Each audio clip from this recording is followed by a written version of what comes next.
Egunon, hemen gea, etorri gehalako.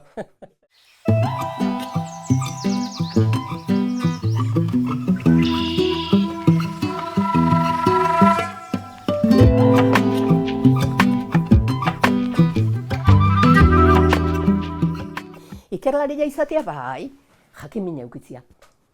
Bai, netzako, hori da. Eta hori da, ez deuna haur eta gazteetan sustatzen. Haur eta gaztei esaten dilegu zerrein behar duten. Ez, utzi eta zirikatu, ze behatu egin behar dute, ikusi egin behar dute, haien ondori jokatea behar txuzte, eta ikerketa sustatzeko moduik netzako. Eraginkorrena, hori da, jarri, nahi baduzu jarri egoeren aurrean, zirikatu, baina utzi behen bidea iken, eta utzi astakeiak esaten, eta bideratu, lagundu, tresnak eman, baina ez esan, hau egin, hau esan, hori da, hau honegatik, eta zeati bai. Horrek akabatzen du ikerketa. Netzako bi hitzetan jakin-mina da ikerketa.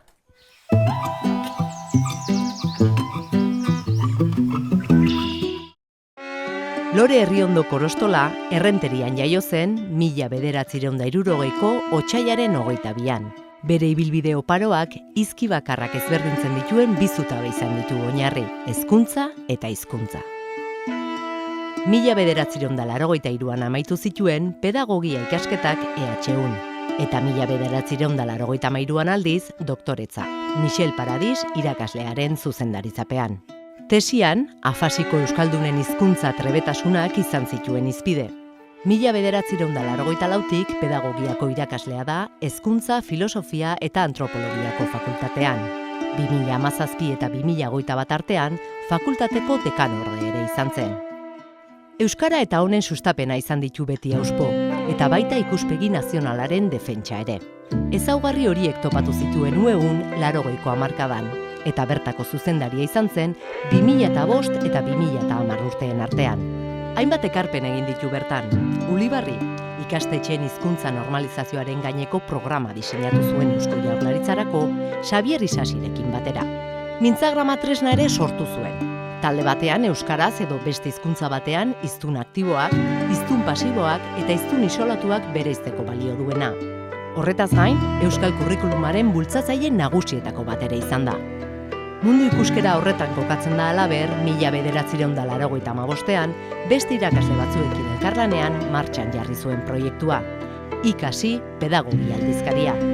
Hezkuntza eta hizkuntzari buruzko hainbat lan argitaratzeaz gain, kapen, xapoketan eta hizki pizti aurrentzako karta jokoak sortzeko denbora ere topatu du. Hitz eta jolas, hezkuntza eta hizkuntza uztartzen jarraitzen du Lorek. Biek ala biek osasuntsu jarraitu dezaten gurean.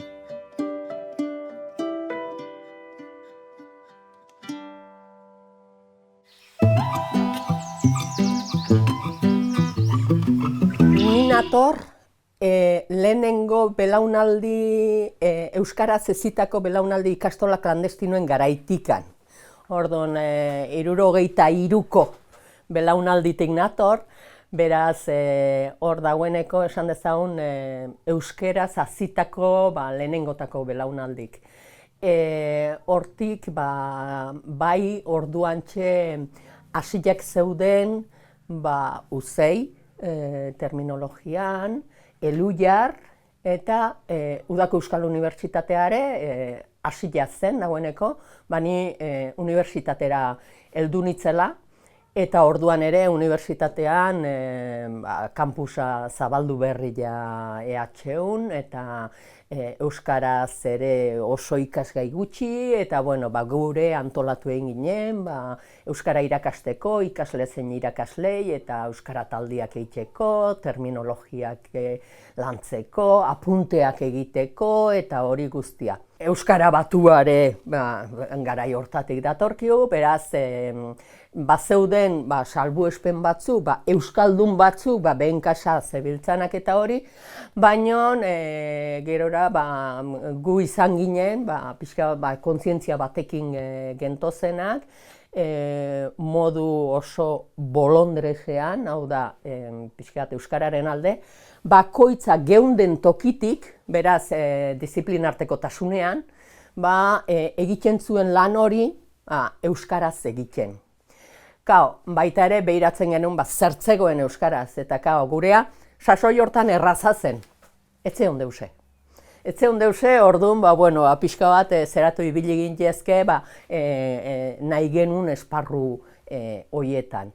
Baina bestetik, ze gertatzen zitzaigun, etzegoen deuse, baina asko zegoen eitzeko hizkuntzaren eta kulturaren esparruetan, eta hezkuntzaren esparruetan, ze hezkuntzan finean kulturaren transmisioa da, eta hizkuntza lantresna.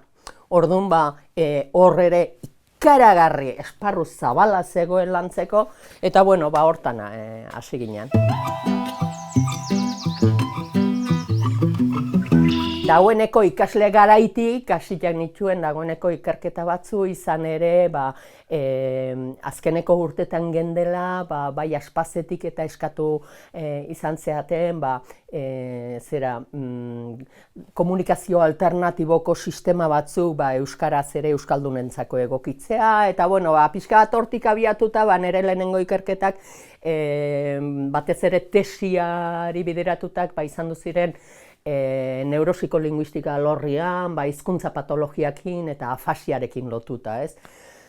Ohituta geunden inor irakaslerik, gidaririk, eredurik ez izaten, orduan esparru horretan ez euskeraz eta ez beste hizkuntzatan ere etzegoen ez, nahiko natural egiten zitzaigun, beraz, ausarta ginen, gaztea ginen, ausarta ginen, eta nola pentsatzen genuen, guk egiten ez bagenuen, beste inoik etzula ingo, ez? Euskeraz geuk egiten ez bagenuen gu ginela, garai hartan formatuta ginenak, ez zuen ingo, orduan esaten genuen, hanka sartzen badaure, urrengoek zuzenduko dute. Eta horrela hasi ginen, kontzientzia horrekin, pixka bat, behartzela, hizkuntzaren esparru guztiak eta kulturaren goi maila normalizatzen hasteko ere, ezinbestekoa zela ikerketa euskaraz egitea. Orduan, hortik hasi ginen, horrela hasi ginen. Hasteko, fakultatian bertan, euskaldunak ginenak eta antzeko pentsamoldeak geneukan horiek batetik, ez? Baina orduan etzan gaur egun bezalakoa ikerketa taldeak, talde kontsolidatuak, hauek eta besteak oso personala zen, oso banakakua zen, ez? Orduan zeiten ginen, juntatu, batian eta bestian zebiltzanak. Orduan, psikologiakoakin, Xabier Isasirekin berarekin ere bai, Txillardegirekin, saileko beste batzukin, izan Iñaki Zabaleta, edo izan Idoia Fernandez, edo izan Ana Izagirre, edo dena delakoak, inguru horietan gimbiltzan, eta batzutan elkarrekin ikerketa berian, eta beste batzutan zeharka ere, Eta horrekin batera, gero bagenitun beste esparru batzuk, izan udako ikastaroak, Udako Euskal Unibertsitatearen udako ikastaroak, bertan ere askotan egiten genuena izaten zen, urtean zehar landu genuen horren berri eman, pixka bat besteak ere xaxatu zeratzeko, jarduteko hortan, eta haienen berri emateko. Baita ere, disiplinarteko talde zabalagoak ere sortzeko aukera izaten genuen bertan, eta bestela kongresuetan eta muitzen ginean, ugartetxua ginen, irla ginen, ezta? Orduan, denboa gehiago pasatzen genuen, azaltzen zertzen Euskal Herria, zertzen euskera, euskararen egoera, eta zera gure ikerketaren gaia lantzen baino. Ez, orduan, hori bai egiten genuen, bai ueun eta bai inguruko komunitatean.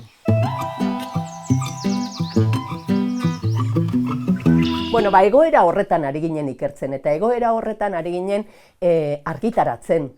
Ez zegoen nun argitaratu, orduan, eskerrak genitxuela argitaratzeko, EHUk bazeukan argitalpen zerbitzua, baina oso gutxietxita zegoen garai hartan argitalpen zerbitzuan euskara, orduan, eragozpen oso handiak zeuden euskaraz argitaratzeko, gerora sortu zen Euskara Institutua, orduan Euskara Institutotik argitaratzen zen, eta gaur egun ez dago halako eragozpenik.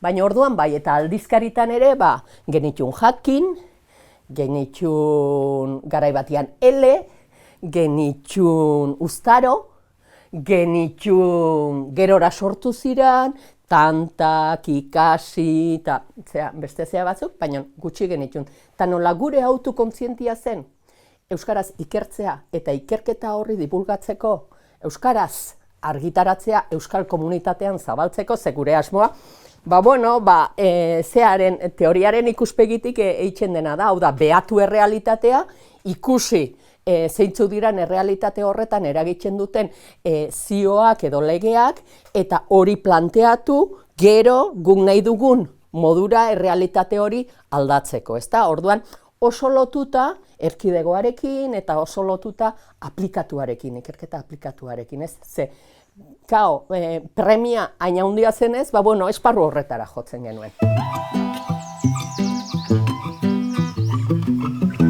Zer da egun gertatzen dena ikerketa alorrean?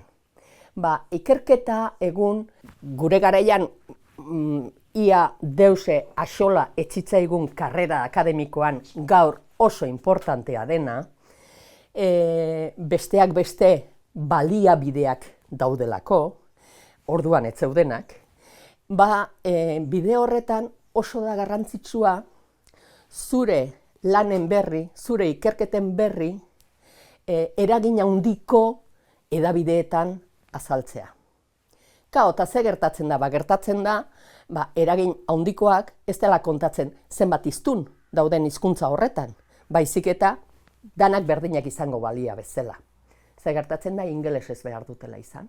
Orduan, zenbat eta hiztun gehiagoko aldizkari errekonozimentu daukaten hoietan argitaratu, dituzu laguntza gehiago edo gutxiago, eta daukazu eskalafoitan ere gora egiteko aukera gehiago edo gutxiago. Orduan, zuzenean ez bada zeharka ere, sustatzen dena da ingelesez argitaratzea. Beraz, ingelesez argitaratu behar baduzu zertarako euskaraz ikertu, gero itzuli egin behar duzu. Ne artean esateut, baina oso simplea eta oso erresa litzateke, hain txikia, nazioartean hain txikia geren komunitate euskaldun horretan, estatu izan gabe ere, ikuspegi nazional batetik instituzioek ere esatea, interesatzen zaigu euskara esparru guztietan eta maila guztietan garatzea, orduan sustatu dezagun hori. Sustatu dezagun ikerketa euskaraz egitea, guk ez badugu egiten ez du lainok egingo, besteak beste terminologia behar dugulako, besteak beste kultura hori zabaldu behar dugulako, besteak beste hiztun osoak behar ditugulako, ez? Orduan, sustatu dezagun hori, eta gero, gurea nazioarte mailan homologatzeko, inbertitu dezagun itzulpenean. Ez zaigula bat ere kostatzen. Itzuli dezagun hori, ikertzaileei esan diezaiegun zuek egin zuen lana euskaraz, gu arduratuko gera itzultzeaz, eta orduan, behin itzulita, bialiko dugu, behar den tokietara, eta orduan zuek zeuen errekonozimentua jasoko dituzue, zein hizkuntzatan egiten duzuena kontutan izan gabe. Baina ez da hori egiten. Oso simplea bada ere, askotan simpleena zailena gertatzen da.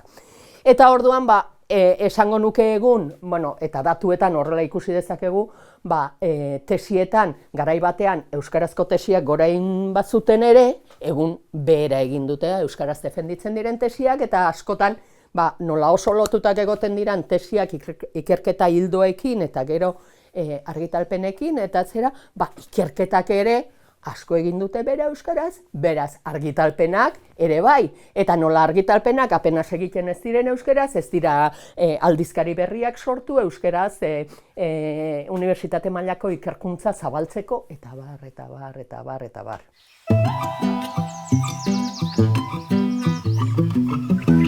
Gaur egun,